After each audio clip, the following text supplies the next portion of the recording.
Apa jadinya bila kehadiran anak yang selama ini dinanti-nantikan harus meregang nyawa karena hal sepele seperti tak membawa KTP? Hal tragis inilah yang harus dialami oleh seorang pria bernama Kelana Jagat asal negeri Jilan, Malaysia.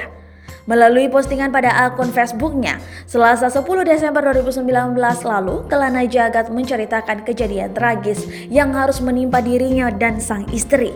Dilansir dari sosok ID, dari postingan Facebook Kelana Jagat, kejadian ini bermula ketika sang istri mendadak mengalami pecah ketuban pada Minggu 8 Desember 2019 pagi. Lantaran sang istri tak lagi sanggup menahan bayi yang berada di dalam kandungannya pun terlanjur keluar setengah. Kala itu sang bayi dikabarkan dalam keadaan sungsang, dan ketika hal ini terjadi kaki bayi sudah lebih dulu keluar, sementara bagian atas tubuh bayi masih berada di dalam mulut rahim. Mengutip dari postingan akun Facebook Kelana Jagat, mengetahui kondisi tersebut Kelana panik. Di tengah kepanikannya dengan kondisi sang istri, Kelana pun langsung membawa istrinya tersebut ke rumah sakit agar mendapatkan penanganan lebih lanjut. Memang saat dibawa ke rumah sakit, sang istri langsung digiring menuju ruang gawat darurat. Namun sang istri belum langsung mendapatkan penanganan seperti yang ia kira. Dalam postingannya, Kelana mengatakan bahwa tindakan medis baru bisa dilakukan bila ia mengurus administrasi terlebih dahulu. Tapi sialnya saat hendak mengurus administrasi, Kelana ingat bila waktu identitas penduduk milik sang istri tertinggal di rumah bersama berkas dokumen lainnya. Gegara panik, Kelana pun membawa berkas dokumen medis sang istri.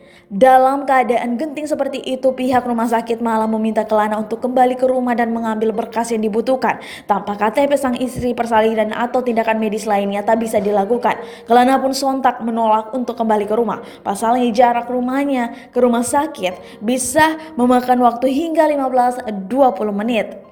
Menyadari posisinya berada dalam tekanan, Kelana berusaha berunding dengan petugas medis. Namun apa yang dihadapinya justru lebih buruk. Kelana malah kena semprot oleh pihak resepsionis rumah sakit gara-gara tak bawa KTP istri. Kelana yang memohon istrinya untuk segera mendapatkan penanganan justru dianggap membuat keadaan semakin sulit. Segala cara pun dilakukan Kelana agar pihak rumah sakit segera menangani istrinya. Barulah setelah memohon dan menangis selama 30 menit, pihak rumah sakit akhirnya bersedia menangani kondisi sang istri. Naasnya ketika sang istri akhirnya mendapatkan penanganan, kondisi sang bayi justru tak bisa diselamatkan. Saat dikeluarkan dari tubuh sang ibu, bayi yang selama ini telah mereka nanti-nantikan justru terlihat membiru dan tak bernyawa. Keesokan harinya, Kelana dan istrinya akhirnya diberitahu bahwa bayi mereka tewas karena mengalami pendarahan internal stadium 4 di otaknya. Pada hari sang istri dibawa ke rumah sakit, bayi mereka sudah mengalami pendarahan stadium 2. Kelana dan istri merasa hancur saat mengetahui kenyataan itu.